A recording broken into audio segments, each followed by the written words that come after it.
I wish to begin by thanking Hyun Jin Kim for his excellent and stimulating paper on the historical context in which the term barbarian was adapted and came to indicate non-Greeks generally. Hyun's argument has two prongs.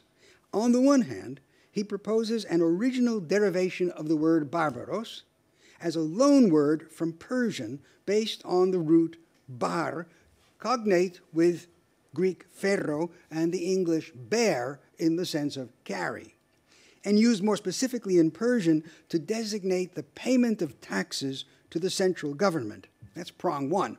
On the other hand, Hyun locates a strong sense of contrast or opposition between Greek collectively and others at the point at which Ionian Greeks, occupying the western shore of what is now Turkey, first felt threatened by and then were subjected to the rule of the Persian Empire. You see how these coincide. There is thus a neat coincidence between the adoption of a Persian word implying subjection to the central Persian authority to signify foreigners, and the historical experience of Persian expansion and domination of the coastal Greek cities, both occurring roughly around the 6th century BC. The ensuing wars with Persia confirmed this nascent perception of the other and the use of the word barbaros, which included the Egyptians who were under the sway of Persia and ultimately all foreigners. So the fact of linguistic differences in speaking Barbar language was a secondary factor. Now, I don't want to contest this ingenious reconstruction, but I do want to point out a couple of questions about it before turning to my own suggestion. First of all, as Hyun notes, it's necessary to expunge from the text of the Iliad the reference to the Carians as speaking a barbarian tongue, by treating this as a later interpolation.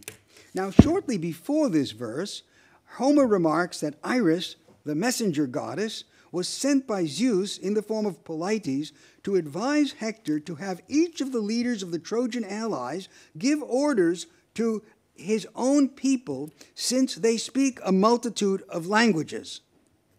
Now, this certainly suggests that Homer was aware of the contrast between the multifarious ethnic groups fighting on the Trojan side and the more or less homogeneous linguistic character of the Achaeans, although it doesn't explain why the word barbaraphonon should be applied specifically to the Carians, except perhaps that they are the last group mentioned in the catalog of Trojan allies, and Homer may have wished to remind his audience of the linguistic differences between the two camps.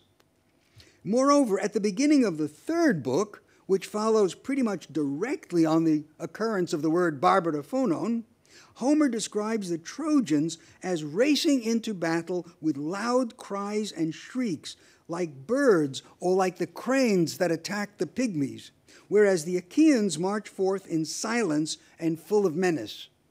Plutarch believed that these lines reflected the disorderly nature of the barbarians, in contrast to the strict discipline of the Greeks on the battlefield.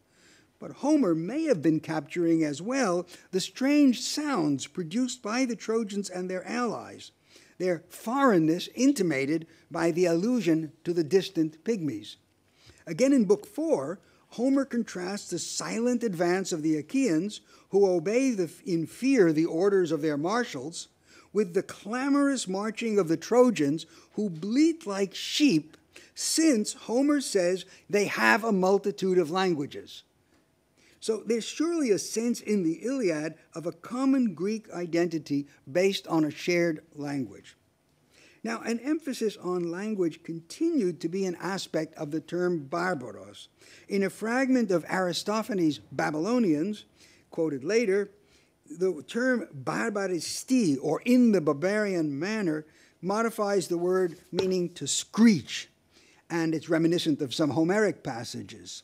It's hard to know whether language was the main concern here, but I also add that barbarismos in Greek had, moreover, roughly the sense of an English barbarism, that is, in linguistic terms, a word indicating maladroit or misformed words. None of this would be surprising, even if the original sense of barbarous were political, since the Greeks regarded their language as special. Only such a view can explain how the Epicurean philosopher Philodemus, who was a contemporary of Julius Caesar and of Cicero, could argue with a straight face that the gods spoke Greek. But he does say this. They must have communicated with each other and they spoke Greek. Now, even if we accept that barbarophonoi occurred in an older stratum of the Iliad, even if we just leave ourselves uncertain about this particular point, maybe dating to as early as the 7th century BC, it remains the case, as many have seen, that the word has no negative connotations in this context, and that in general the Iliad does not represent Troy and its allies as in any way inferior, morally or otherwise, to the Greeks. To be sure, the Trojan Paris is guilty of having carried off Helen, and this breach of hospitality must be avenged.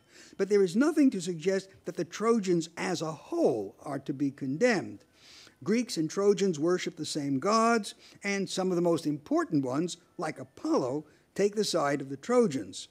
The only difference I've been able to detect in the representation of Greeks and Trojans is the polygamy of Priam, which is curious, and maybe this is a sign of Trojan particularity. Now, the pejorative connotation of barbaros is thus posterior to the epic, as Hyun rightly argues. Whether the term barbarophony occurred there or not, the pejorative sense is later. But how much later? I can well imagine that it arose as a result of contact and subordination to Eastern empires, but then why begin with the Persian domination of the coastal cities rather than the domination of the Lydians, from which the Persians wrested control after they defeated Croesus? That is to say, the Persians weren't the first people they came in contact with or were subordinated to. They were under the Lydian Empire. The Lydians spoke a language as foreign to Greek ears as Persian was, and Caria, those very people who were regarded as barbarophony in Homer, provided the best fighting forces in the Lydian Empire. But if such a prejudice against the Lydians existed, documentation is lacking, which is no surprise given the paucity of our sources in the early period. With the Persian Wars and the final defeat of Xerxes in 479, we are on surer ground, and there is evidence that the Greeks were beginning to think of the contrast between themselves and the other groups as political or social or even biological, as in the climate hypothesis to explain ethnic differences proposed in the Hippocratic work, Airs, Waters, and Places. Later, Plato says that Greeks should never subordinate Greeks or slave Greeks, but it's okay to enslave others. And we know of Aristotle's strictly biological rationale. There was a tendency, if you wanted to exploit it, of marking a very sharp difference between Greeks and barbarians. I want to point out, as of course Hyun knows very well, that there was an alternative tendency as well to think extremely highly of the civilizations of Egypt and Persia. From Persia, they borrowed astrology, for example, from the East, somewhere around the year 300, as David Pingree has set out very clearly. And Herodotus can say, we derived all our gods from the Egyptians. The worship of Egyptians exists and coexists with the other context in which it was useful, more or less, to employ derogatory terminology of the Persian other. I want just to add as an aside, if you're going to call people barbarians, maybe victorious empire whose culture and level of civilization is much higher than your own is not the first place you'd think to apply that label. That's another kind of problem. Now, and here I enter onto my own argument. Yes, I have some time. So this is the switch. It's important to remember that Athens, in the wake of the victory over Persia, launched a campaign to liberate the Ionian coastal cities from Persian suzerainty power, the success of which eventually formed the basis of Athens' own empire.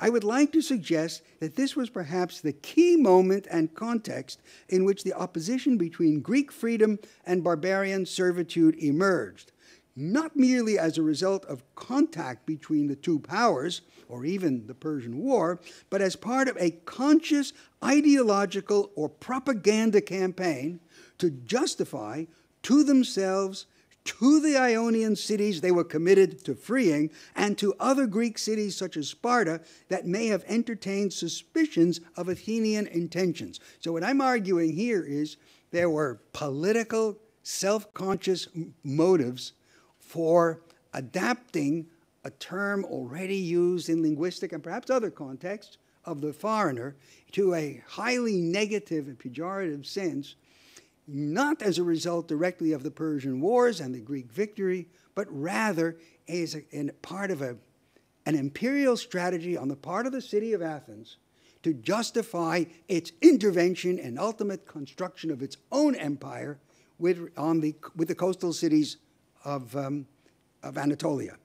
So this is, that's my suggestion. So rather than arguing, as Hyun does very well, that the negative view of barbarians as unfree was a consequence of fear of Persia, as a result of which the Greeks, and I quote him, were compelled to create for themselves a new political and eventually cultural identity divorced from the Persian-dominated Near Eastern world, and I put the emphasis on that word compelled, I'm suggesting a self-conscious and politically motivated process by which the opposition between ostensibly Greek and barbarian ways of life was promoted. I can't prove this hypothesis. I said here in my paper, in the 20 minutes at my disposal, I couldn't prove it, probably, if my lifetime, but and I don't know it can be demonstrated, but I want to indicate some factors that may make it plausible. First, the Athenian democracy was a recent achievement, dating to the last decade of the 6th century, and the struggle over its extent and nature continued well into the 5th. The contrast between free and slave referred originally to the status of individuals. It was the institution of democracy that the notion of freedom was extended to cover the political constitution of a community. So to say we are a free community, eleutheros, extending from the contrast between slave and free to a community not under the domination of another power, that's a relatively late development in Greek ideological thought. Still another step was the idea of a city as a whole might be free of foreign domination. During the Persian invasion of Greece, it is well to recall that the Ionian cities served as loyal troops in Darius's and then Xerxes' armies, and that even mainland cities, such as Thebes, sided with the invaders.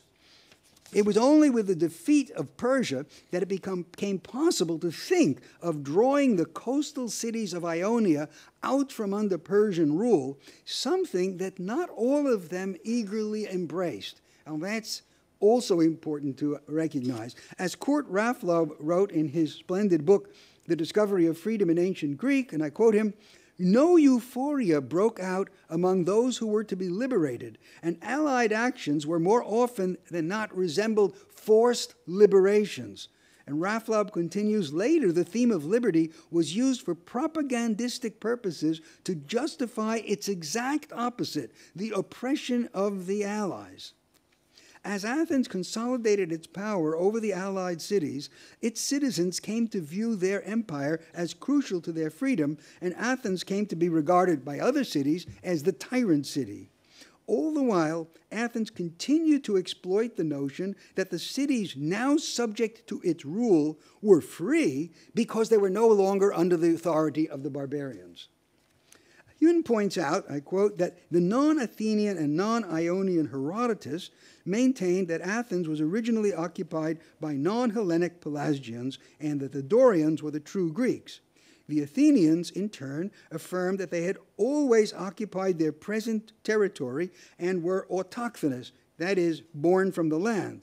Now, Vincent Rosavach has argued, I think very well, that the word autochthony originally indicated the chthonic nature of the early Athenian gods, such as Cecrops and Eryctheus, who were later reimagined as kings, and they were half human and half snake, and so they were earth-born.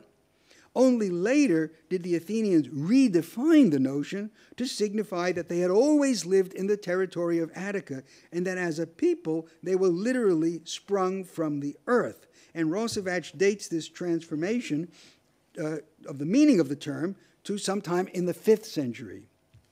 Roosevelt suggests that the concept of autochthony flatters the citizens and helps to justify their unwillingness to extend citizenship to the strangers in their midst.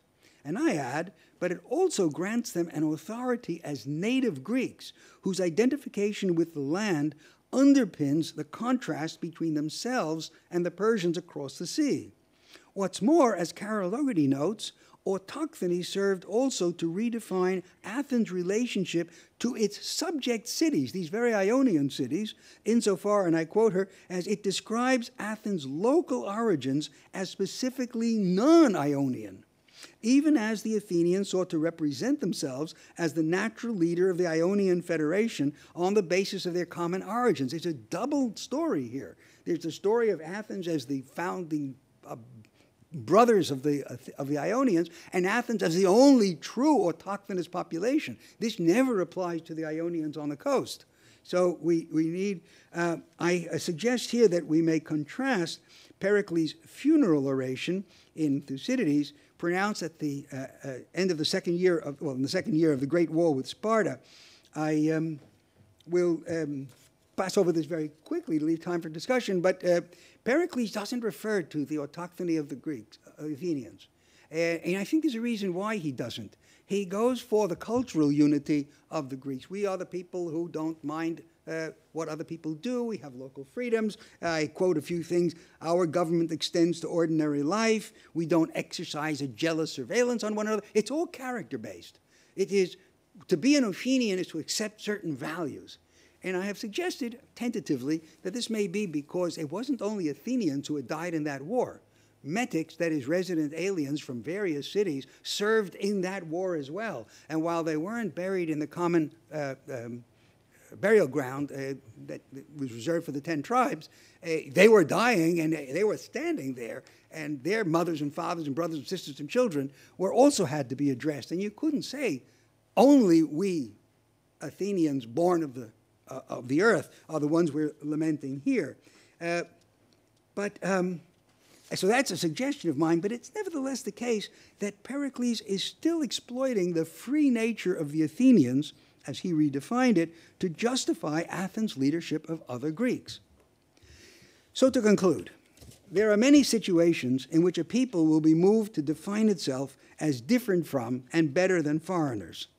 And they will vary in time and place, and even in the same place and the same time, vary among one group and another with different interests.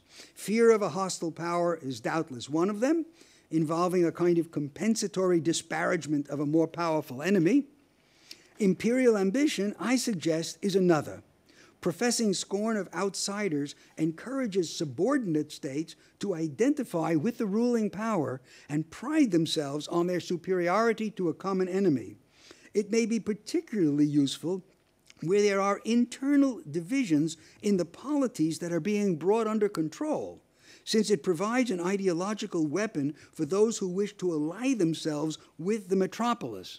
This was precisely the case with the Ionian city-states that Athens was purporting to liberate, where local tyrannies or oligarchies didn't necessarily feel they would be better off paying tribute to Athens than to the Persian kings. And what's more, with the democratic ideology of the Athenians, their power was at stake.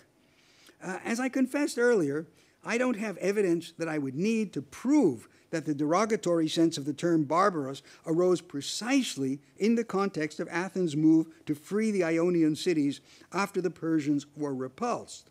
Although I have a suspicion, that's the closest piece of evidence we have, that Aeschylus's Persians, which was produced in 472, just as Athens was extending its influence, might, as is only 7 years after the expulsion of the Persians, of the defeat of the Persians, and right in the middle of Athens' expansion of its empire, might have been intended not so much as patriotic vanity at the expense of the humbled enemy, as a warning to the Athenians themselves about the perils of overreaching.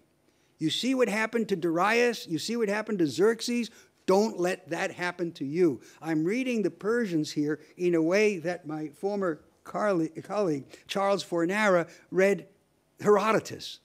That Herodotus' text in 430, more or less, is a warning to the Athenians, not just an opportunity to gloat over their... And what does it end with? Herodotus ends with the Athenian move to liberate all of the cities the Ionian cities. Well, however that may be, my interpretation of Aeschylus, I hope that my hypothesis, which is only that, may encourage others here to think of further signs that barbarians were particularly stigmatized in the course of Athenian expansion, and perhaps of analogous motives in other imperial campaigns. Thank you very much.